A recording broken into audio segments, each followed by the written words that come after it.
1. My name is Jamie Puckett, and I teach at Barsom Springs Elementary in Duval County in Florida. I teach emotional behavior disorder K through 3. Today I'm going to go over the attribution theory by Weiner.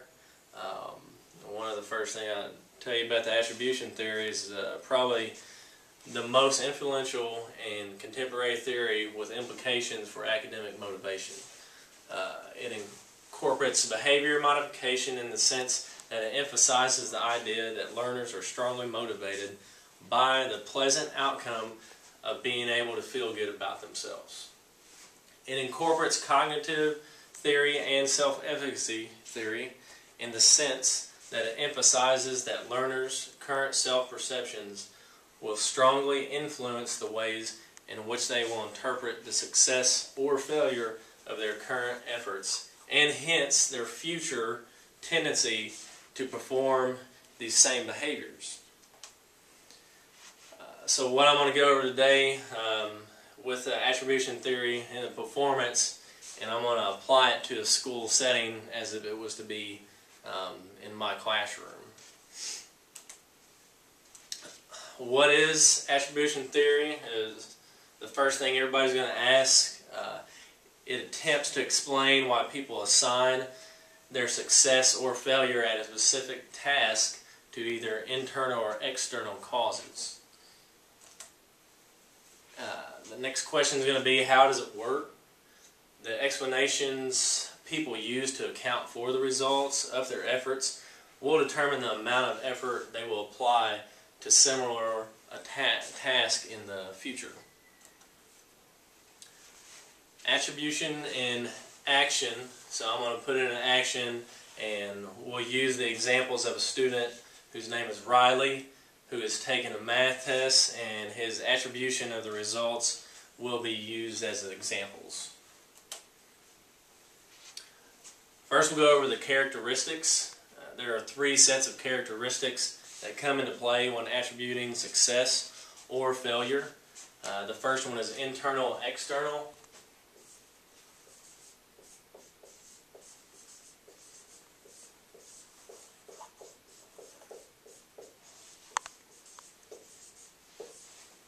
Then the next one's going to be stable or unstable.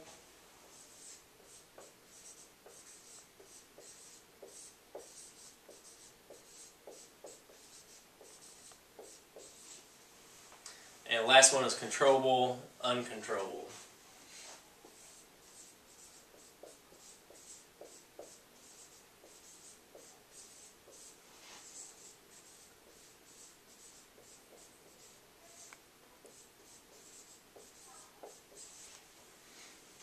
Alright, so we'll move on to internal is going to be the first one we'll go over. An internal attribution assigns the cause of the results, good or bad, to factors within the person. So the person was the direct cause of the outcome. Riley passed the test. He thinks, I passed because I'm good at math. So he thinks in his head that he's really good at math, and that's why he passed this test. And that's internal. And we'll move on to external, is the other side of that. So an external attribution assigns the cause of the results, good or bad, to factors outside the person. The person had no control over the outcome whatsoever. Riley did not pass the test. He thinks the test was too hard and the teacher never taught us that stuff, so they're going to sit there and they're going to make up excuses of why they didn't pass the test, and they're not going to put anything on themselves.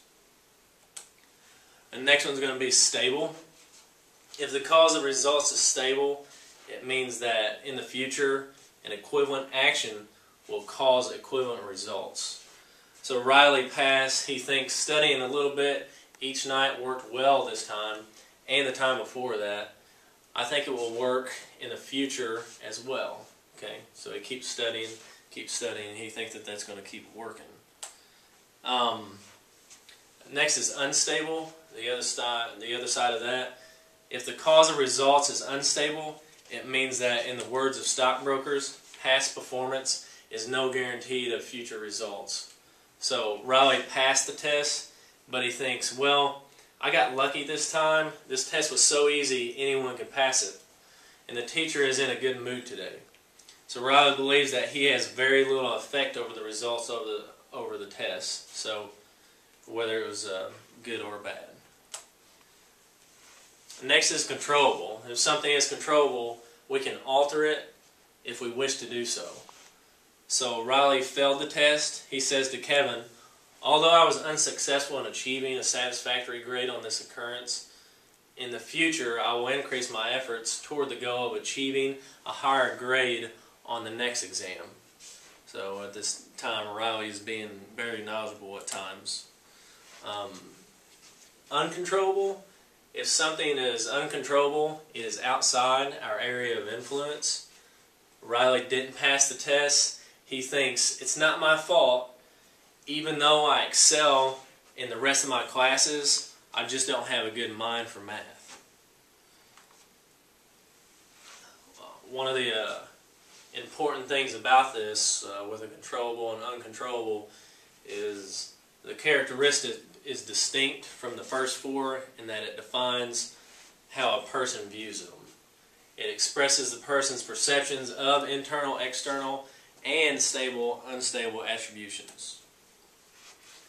Something that is even more important, the attribution theory assumes that people interpret success or failure in such a way as to preserve a positive self-image. Now I move on to related factors. There are 4 related factors that influence an individual's motivation to engage in an activity and their attribution of success. The first one's going to be ability.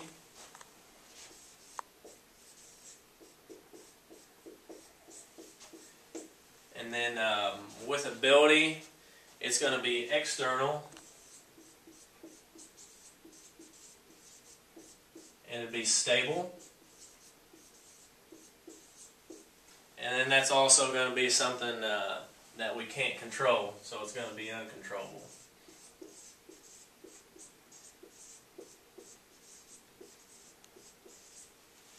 The next thing we're going to go over with the related factors is task difficulty.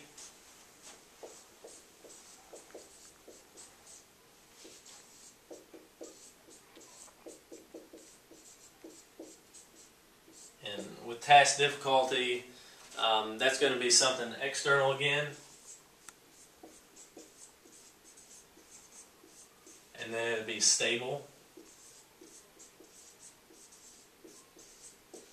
And then that's also going to be something that we're not going to be able to control. So, uncontrollable on this one.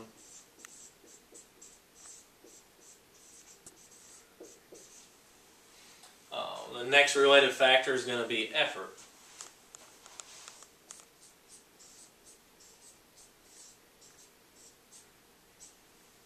And with effort, it's going to be internal.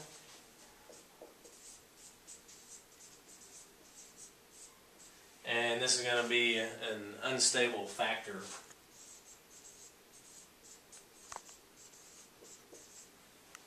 But with that, it's also going to be controllable because you can control your own effort on how you do things. And then the last one's going to be luck. And with luck, it's going to be external. And then it'll be another one that's unstable. And this is another thing that we can't control, so it'll be uncontrollable.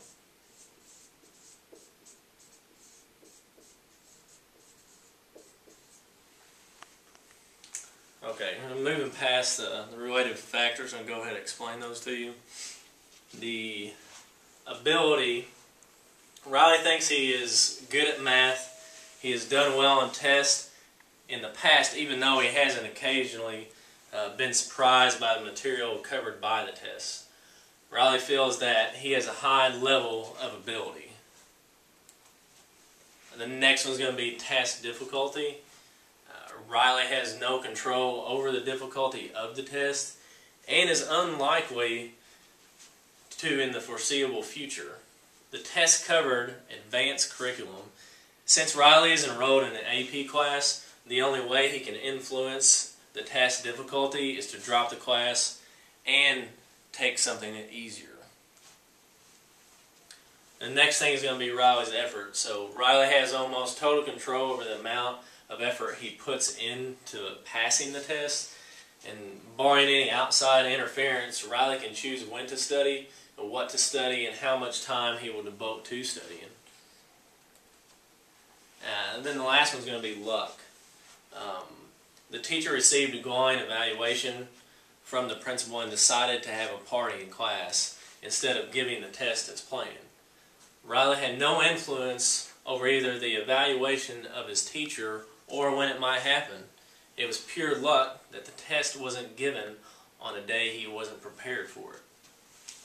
That is not my students. Why is it important in education? Recognizing how students attribute their success provides a key understanding and addressing self-defeating beliefs, counterproductive expectancies, and learned helplessness in the face of challenging tasks.